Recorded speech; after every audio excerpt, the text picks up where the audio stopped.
Bismillahirrahmanirrahim. Assalamualaikum warahmatullahi wabarakatuh. Perkenalkan, nama saya Rahmawati, nomor induk mahasiswa 2240043 Administrasi Negara. Terima kasih Pak atas kesempatan yang diberikan kepada saya.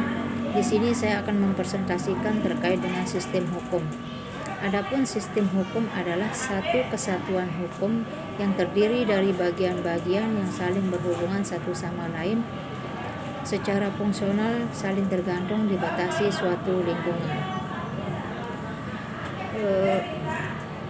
Adapun macam-macam sistem hukum, yaitu sistem hukum Eropa kontinental, di mana sistem hukum berkembang di negara-negara Eropa daratan yang sering disebut dengan civil law.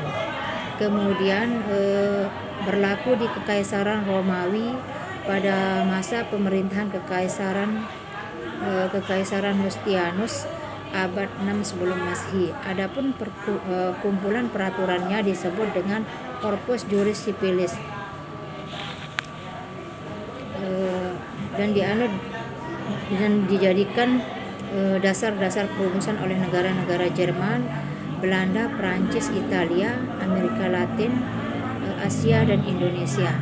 Adapun karakteristik daripada Eropa kontinental yaitu bersifat mengikat, kekuatan hukumnya sangat kuat. Contohnya yaitu larangan untuk mencuri, merampok. Yang kedua, diatur dengan peraturan tertulis, di mana hukum tersebut dituangkan di dalam Undang-Undang Dasar 1945, KUHP atau Perdata, dan yang lainnya. Yang ketiga, hakim tidak mempunyai kekuasaan untuk mengatur atau membuat putusan-putusan sendiri. Adapun kelebihan dari hukum Eropa kontinental yaitu memberikan kepastian hukum yang tinggi karena hukum tertulis dan sistematis. Kekurangannya yaitu kurang fleksibel dalam menangani kasus yang unik dan tidak terduga. Yang kedua adalah sistem hukum Anglo-Sakon, di mana sistem hukum Anglo-Sakon merupakan hukum positif di Amerika Utara, Kanada, dan beberapa negara Asia, Inggris, Australia, Amerika Serikat. Anglo-Sakon berasal dari Inggris pada abad ke-19 yang sering disebut dengan common law dan sistem unwritten law, tapi tidak sepenuhnya benar. Adapun karakteristik daripada Anglo-Sakon adalah tidak bersifat mengikat. Contohnya adat istiadat, etika cara berpakaian. Yang kedua, hakim mempunyai keleluasaan untuk membuat aturan-aturan sendiri. Contohnya hakim di Inggris mempunyai keleluasaan untuk membuat aturan melalui putusan-putusannya.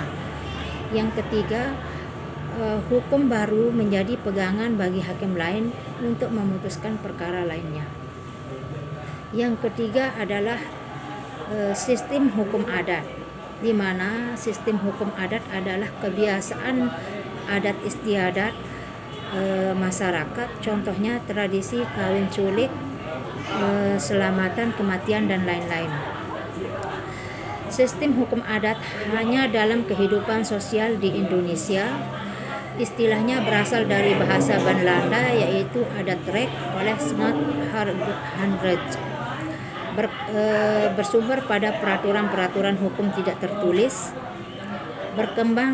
berkembang dan dipertahankan dengan kesadaran hukum masyarakat, bersifat tradisional dengan berpangkal kepada kehendak nenek moyang, dapat berubah-ubah tergantung dari pengaruh kejadian dan keadaan hidup yang silih berganti.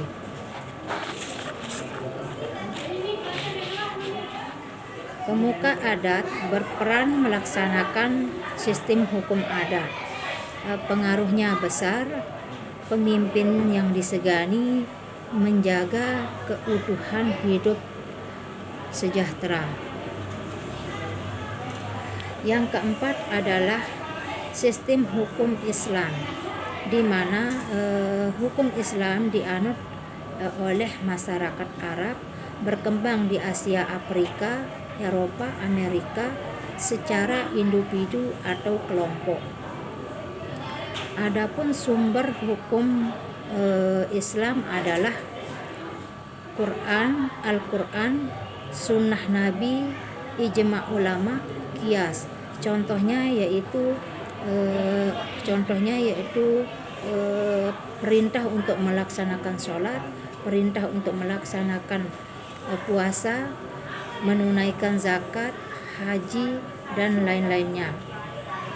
Dasar hukumnya mengatur yaitu segi pembangunan, politik, sosial, ekonomi, dan budaya. Mungkin hanya ini yang saya bisa sampaikan, kurang lebihnya mohon dimaafkan. Assalamualaikum warahmatullahi wabarakatuh.